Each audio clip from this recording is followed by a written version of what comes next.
Hello, this is James from the Scaling Therapy Practice Podcast.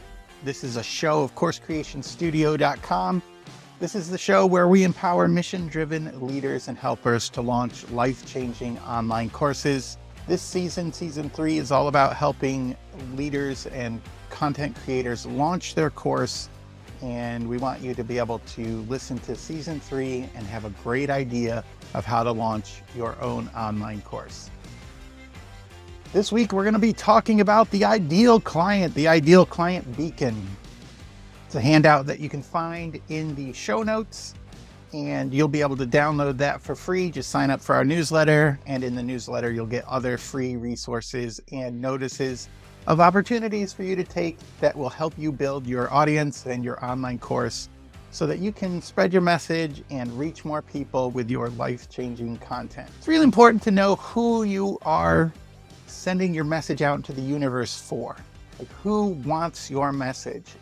If you don't know who your ideal client is, this resource will help you clarify who that is so you can almost pick them out of a crowd. They will shine to you like a spotlight, and your message will shine to them like a lighthouse, like a beacon. So the idea of finding your ideal client is being able to help them find you, but also help you find them.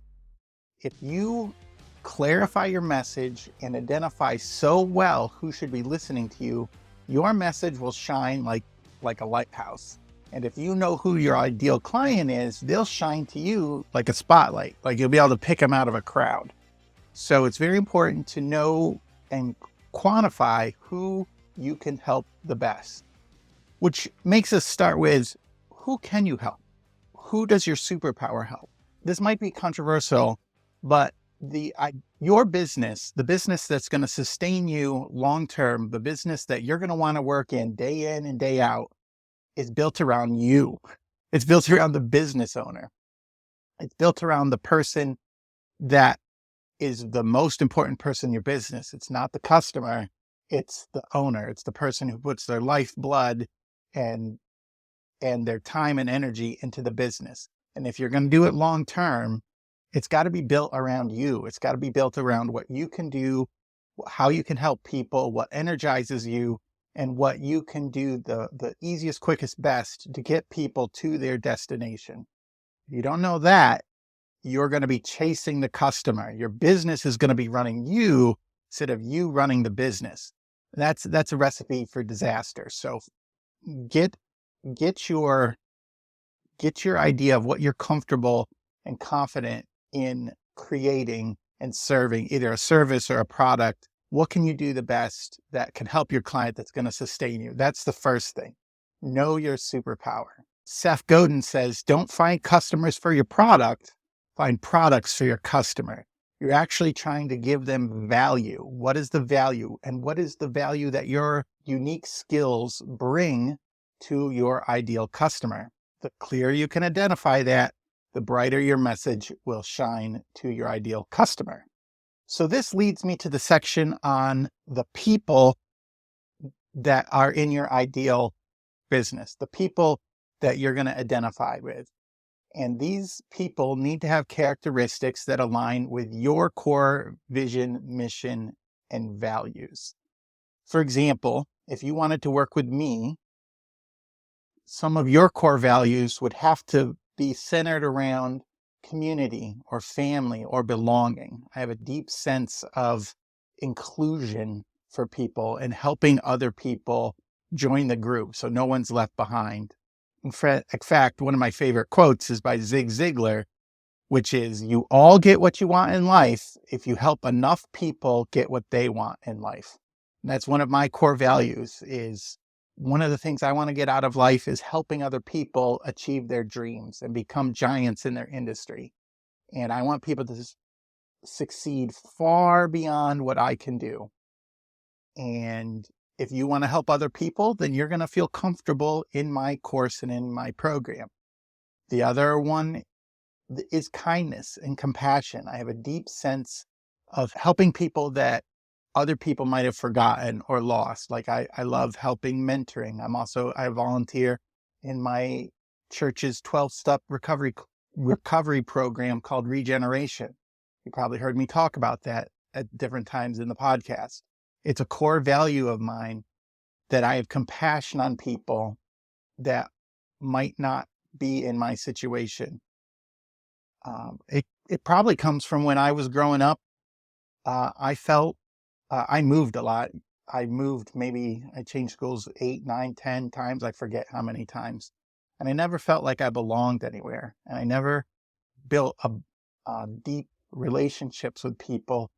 And I felt like I didn't belong, and nobody noticed. Nobody noticed. So I want to be that person that notices people who have a lot to give. Maybe they need a little bit of encouragement to make the most of themselves. My third value is discovery. I love to find out new things. I am an early adopter to some technology. I'm always wondering what's around the next corner. I don't like to take the same way home from different areas. I like to drive and find new ways or better ways to do things. I'm always on the discovery for improvement. And if those three values, you're shaking your head and like, oh, they align with me, they align with how I want to do things, then you're probably more likely to work with me.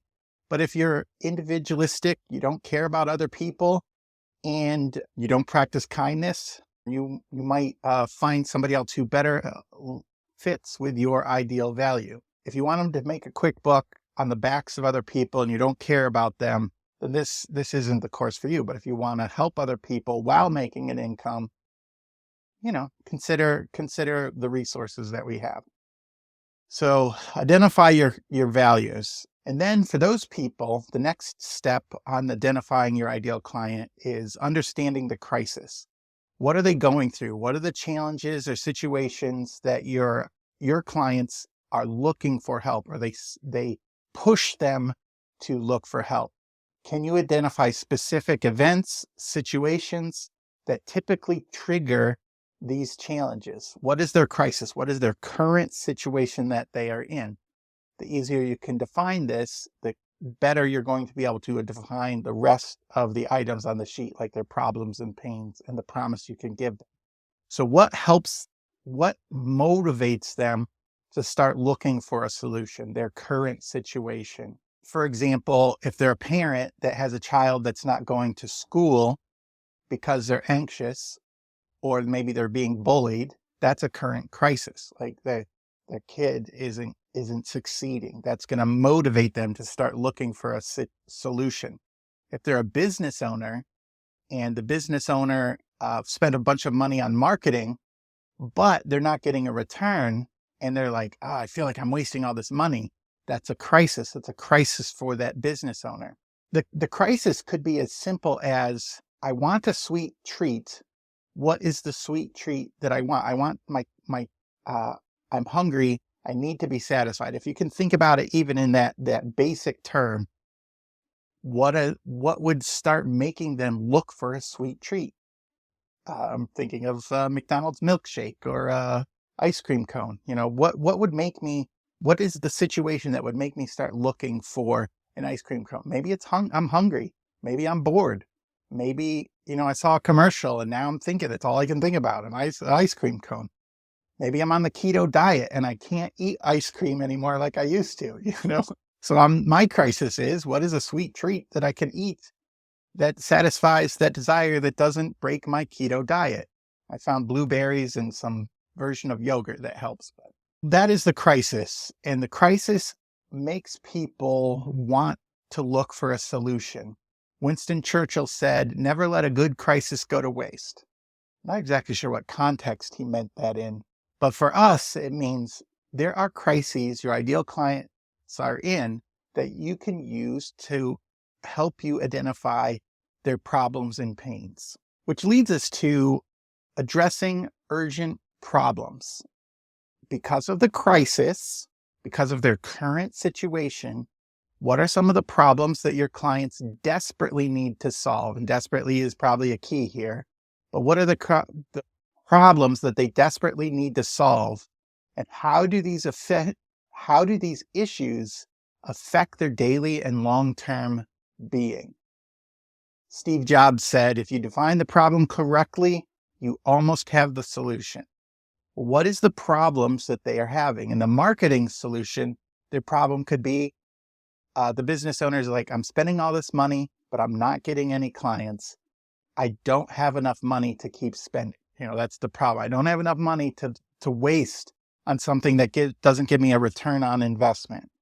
For the parent, it could be, I'm worried that my kid is not going to like school and they're going to isolate.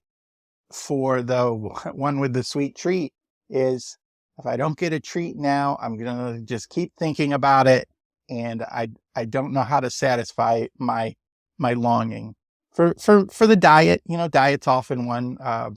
My problem, my crisis is I wanted a sweet treat. My problem would be, if I can't find the right treat, I'm not going to attain my diet goal markers. I'm not going to be able to reach what I need to do to lose weight and to feel better. So that's my problem. And if you can define the problem, that's going to give you the job to do. Like, what is the job or the promise you can offer? But often people don't make decisions until it's painful enough, which is the next section. What are the pains? What are the passions and their needs that your solution can, that they are looking for, that forces them, not just from like going, they have a crisis and they have a problem, but it's like one step above what that they are going to look for a solution because they're in such pain. And these speak to the deeper needs. What are the needs that your clients are trying to satisfy through your solution? And often people are trying to avoid pain or reach towards some sort of pleasure or something that benefits them. For the business example, if they are trying to spend money, the pain that they're trying to avoid is just throwing money down the tube.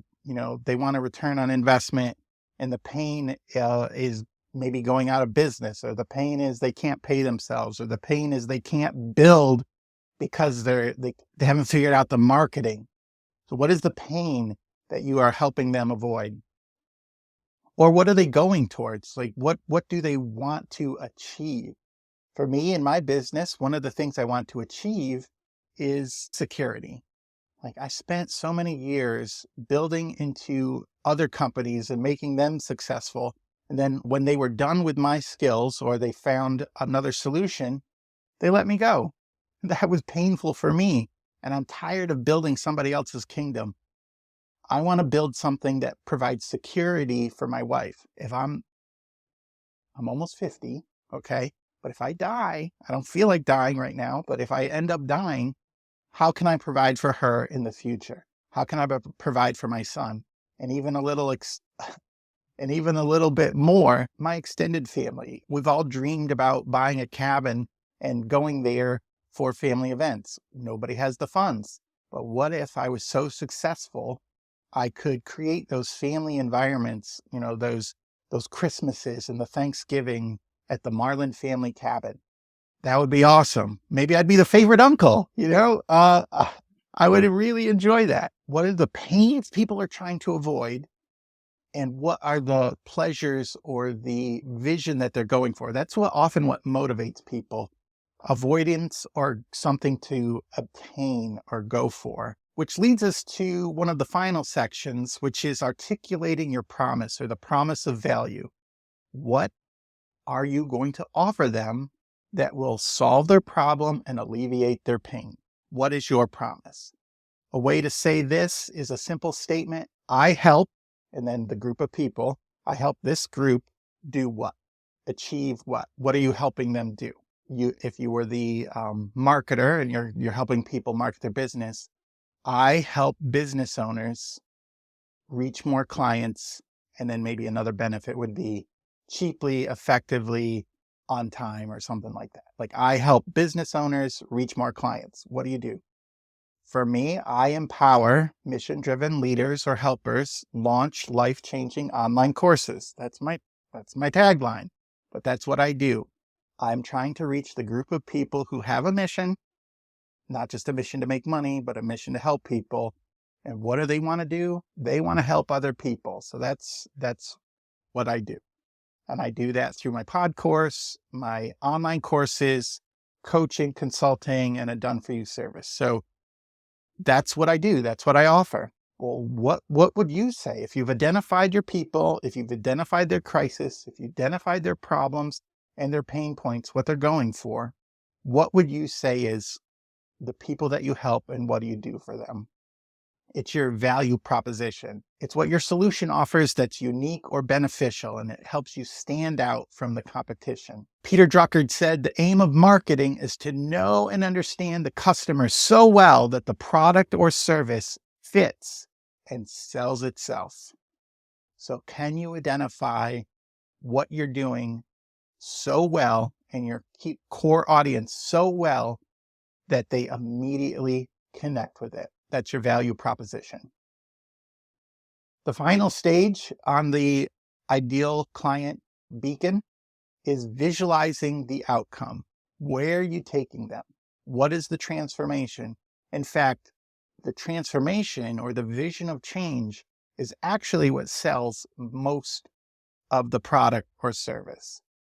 If you can describe how their life is different and what will be better, then you are well on your way to reaching your ideal client, because they will connect with that. They will connect with the vision. The vision is something that you can describe so well that people can see themselves achieving it and doing what you are saying. Walt Disney said, if you can dream it, you can do it. So help them dream it. Help them dream the transformation, because right now they're in the crisis. They might not be able to dream it. They might not have hope that things can be better. So you need to communicate in that middle part of the ideal beacon handout.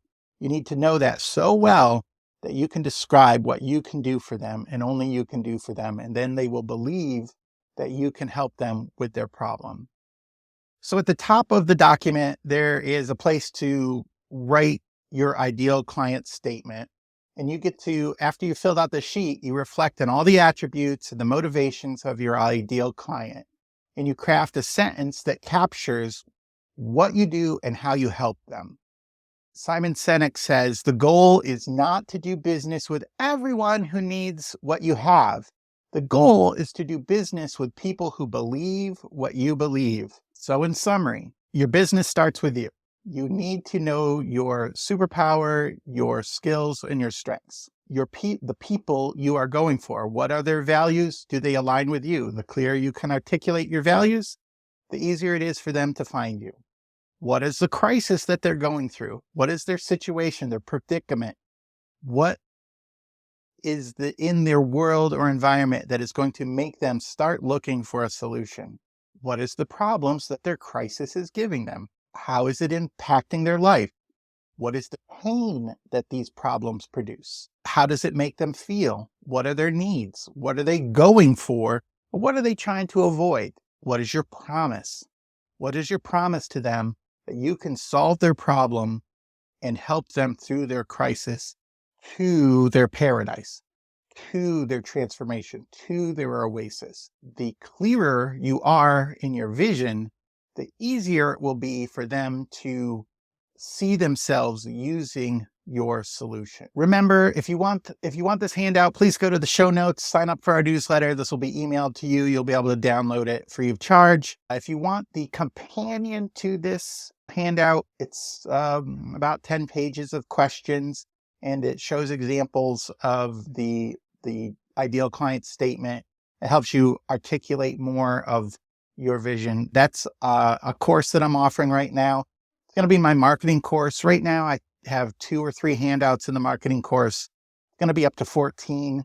And so right now, it's a really cheap price of around $5 if you're listening to this. But every time I add a course, it's going to be more.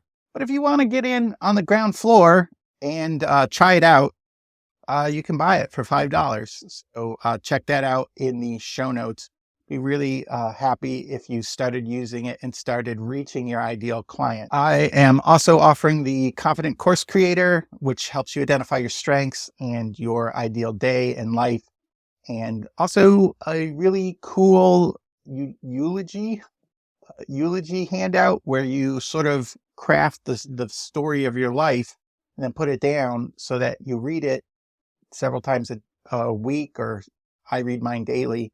That gives me a mental picture of where I want to go, and it helps me direct my steps and the tasks that I take every day. If you found this helpful, please like and share. I'm on Spotify, Apple Podcasts, and also the Kajabi platform. You can find my podcast on my webpage. Just a reminder, scaling therapy practice it's my opinion. It might not fit your situation. If you are looking for professional advice on business, legal, accounting, please seek a professional in that area. The Scaling Therapy Practice is a proud part of the SciCraft Network. Thanks, Gordon.